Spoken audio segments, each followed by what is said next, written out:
Assalamualaikum warahmatullahi wabarakatuh dan salam sejahtera kepada semua penonton serta pendengar setia Citra X Play Studio. Selamat datang ke episod khas podcast kami yang bertajuk Beyond Gaming, Esports sebagai satu industri, kerjaya dan kuasa ekonomi digital. Jika suatu ketika dahulu, permainan video hanya dianggap sebagai aktiviti hiburan semata-mata, hari ini, e-sport telah berkembang menjadi sebuah fenomena global yang menjana pendapatan bernilai berbilion dolar, membuka peluang kerjaya yang baharu dan menjadi sebahagian penting daripada ekonomi digital dunia. Persoalannya, sejauh manakah industri ini mampu berkembang menjelang tahun 2035? Adakah e-sport hanya satu trend sementara atau bakal menjadi antara pemacu utama ekonomi digital masa hadapan? Bagi membincangkan isu ini dengan lebih mendalam, bersama saya hari ini ialah tiga panel jemputan yang akan berkongsi pandangan serta analisis mereka. Mari kita mulakan perbincangan kita pada hari ini. Baik, untuk membuka perbincangan kita pada hari ini, saya ingin menjemput Cik Nur Aflina untuk menghuraikan bagaimana e-sport berkembang daripada sekadar komuniti pemain kepada sebuah industri digital bertaraf global. Dipersilakan Cik Aflina. Terima kasih Puan Izzah selaku moderator kita hari ini. Okey, apabila kita bincangkan tentang evolusi industri e-sport, kita sebenarnya sedang lihat bagaimana satu aktiviti yang dahulunya yang dianggap pada hobi, ia telah berkembang menjadi sebuah industri global yang bernilai tinggi. Jika kita lihat kembali kita 2 dekad yang lalu, di mana uh, di mana permainan video ni kebanyakan dianjurkan secara kecil-kecilan seperti bisa berkesing dan juga dia dalam komuniti-komuniti tepat. Pada ketika itu, penyertaan dan dukungan masih terhad dan ia perlu mempunyai suatu industri yang jelas. Namun, dengan perkembangan teknologi internet yang berkelanjutan tinggi dan pelbagai kemunculan platform berstreaman seperti di Twitch, di Discord ataupun YouTube Gaming telah mengubah landscape tersebut secara drastik. Hari ini, e-sport bukan sahaja melibatkan pemain profesional, malah ia merangkumi organisasi peserta, penaja korporat, pengajar kejohanan, pencipta kandungan dan juga berjuta-jutaan penonton di seluruh dunia. Menurut kajian oleh Hamari dan Choglo, pada tahun 2017, e-sport telah berjaya membentuk komuniti digital yang aktif di mana penonton bukan sekadar menyertai perlawanan saja, tetapi ia turut terlibat seperti dalam perbincangan ataupun pembelajaran strategi dan juga interaksi sosial. Ini menunjukkan bahawa e-sport telah berkembang menjadi satu fenomena budaya digital yang menghubungkan individu daripada pelbagai latar belakang. Kesimpulannya, evolusi e-sport membuktikan bahawa permainan digital kini bukan lagi sekadar hiburan, tetapi lebih kepada sebagai kebahagiaan daripada ekonomi digital dan juga ekosistem bukan moden yang terus berkembang pada masa depan. Itu saja daripada saya. Okey, baik. Terima kasih atas perkongsian sangat menarik itu daripada Cik Afina kita. Jelas sekali bahawa e-sport kini bukan lagi sekadar medium hiburan, malah telah menjadi sebahagian daripada ekosistem ekonomi digital yang berkembang pesat.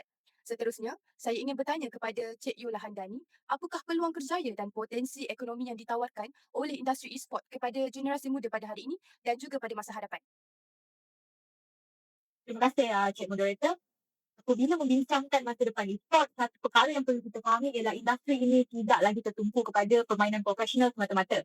Sebaliknya, telah berkembang menjadi sebuah ekosistem kerjaya yang menawarkan pelbagai peluang kepada golongan muda. Hari ini, industri e-sport memerlukan pelbagai tenaga profesional seperti jurulatih, penganalisis prestasi, pengulas atau shotcaster, pencipta kandungan, pengurus media sosial dan penganjur kejohanan. Selain itu, terdapat juga permintaan yang semakin meningkat terhadap pembangunan permainan, proyek grafik, pakar pemasaran digital dan profesional teknologi maklumat.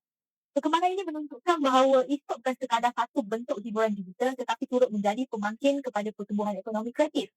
Menurut laporan Newzoo 2023, industri e-sport global terus menunjukkan pertumbuhan yang memberangsangkan dengan jumlah penonton yang semakin meningkat dari tahun ke tahun.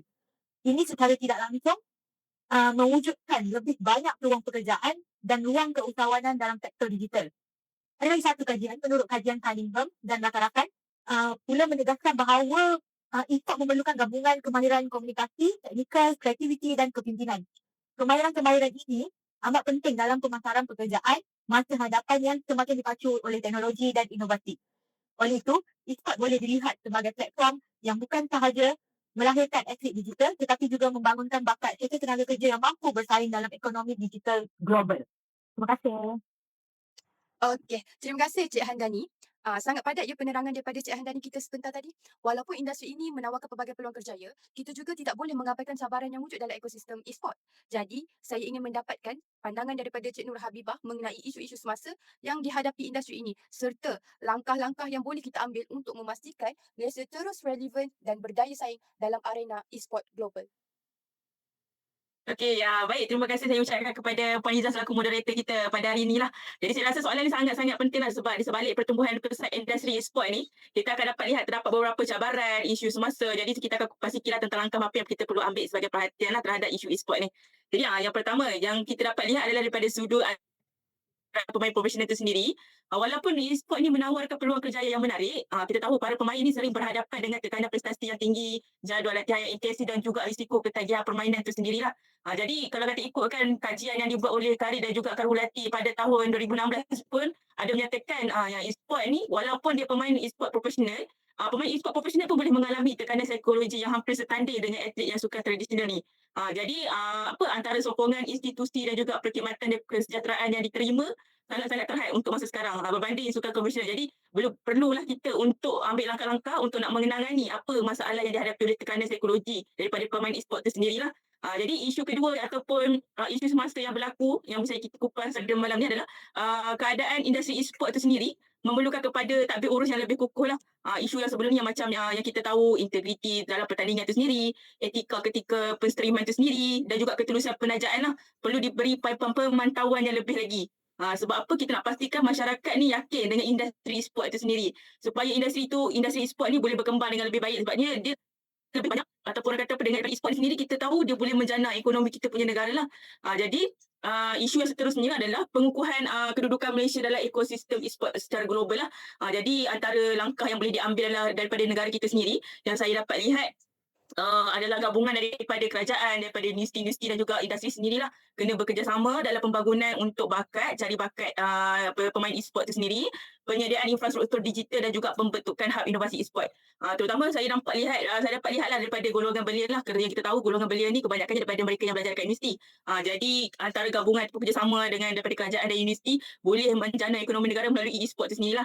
Okey. Jadi dapat yang seterusnya yang saya boleh katakan dalam konteks Malaysia itu sendirilah perkembangan e-sport ni sebenarnya agak-agak memperasankan sebab yang kita tengok daripada Universiti Multimedia itu sendiri ataupun MMU, Universiti Multimedia Malaysia telah memperkenalkan program berkaitan dengan e-sport ataupun pembangunan permainan dan e-sport. Jadi daripada program ni mereka boleh cari bakat-bakat baru ataupun pemain profesional yang lebih beretika sebab daripada program ni mereka boleh mencari belia yang pandai manage ataupun boleh menguruskan master antara e-sport dan juga mereka punya pembelajaran sendiri. Jadi statistik pada tahun 2023 pun ada tunjuklah yang mana Malaysia ni mempunyai lebih daripada 12 juta pemain aktif dan berada dalam kalangan negara yang mencapai pertumbuhan pemain e-sport ataupun penonton e-sport tertinggi di Asia Tenggara. Jadi antara isu semasa dan juga cabaran yang saya kupaskan tadi tu, saya rasa antara kerjasama kerajaan, universiti dan juga pihak industri boleh menjadikan pembangunan bakat serta infrastruktur digital kita dan Malaysia berpotensi lah untuk mempunyai potensi yang besar lah untuk muncul sebagai hub e-sport serantau menjelang tahun 2035. Jadi saya rasa cabaran-cabaran tu mungkin sampai ke 2035 kita boleh atasi dengan lebih baik lah kan, sebab ada banyak lagi masa kita boleh kukuhkan. Jadi saya rasa cabaran yang wujud pada hari ini bukan satu benda yang menghalanglah negara kita untuk berkembang maju setanding dengan negara-negara e-sport yang lain. Dan saya rasa pembinaan ekosistem e-sport ni sangat-sangat sihat dan berintegriti lah. Jadi saya rasa menuju ke 2035 ni kita kemungkinan akan lebih berdaya saing lah dan akan muncul sebagai hub e-sport yang terbaik di rantau Asia. Jadi itu sahaja daripada saya. Saya serahkan semula kepada kita punya moderator Puan Izzah. Jadi saya ucapkan terima kasih kepada semua. Baik, terima kasih Cik Nur Habibah kita. Dan terima kasih juga kepada semua panel atas perkongsian yang sangat bernas pada hari ini. Daripada perbincangan kita, dapatlah kita disimpulkan bahawa e-sport ni bukan lagi sekadar permainan video tetapi telah berkembang menjadi satu industri strategik yang memberi impak besar kepada ekonomi digital, pembangunan modal insan dan juga peluang pekerjaan pada masa hadapan. Walaupun terdapat cabaran seperti kesejahteraan pemain, isu etika dan keperluan tadbir urus yang lebih baik, potensi industri ini untuk terus berkembang menjelang tahun 2035 amatlah besar sekali. Dengan kerjasama antara kerajaan, institusi pendidikan, industri dan komuniti, Malaysia mempunyai peluang yang cerah untuk muncul sebagai antara hub e-sport terkemuka di rantau Asia Tenggara. Jadi saya, Nurul Izzah, bersama panel-panel jemputan ingin mengucapkan terima kasih kerana bersama kami dalam podcast khas Citra X Play Studio. Jangan lupa untuk terus menyokong perkembangan e-sport dan ekonomi digital negara. Jumpa lagi dalam episod yang akan datang. Assalamualaikum warahmatullahi wabarakatuh.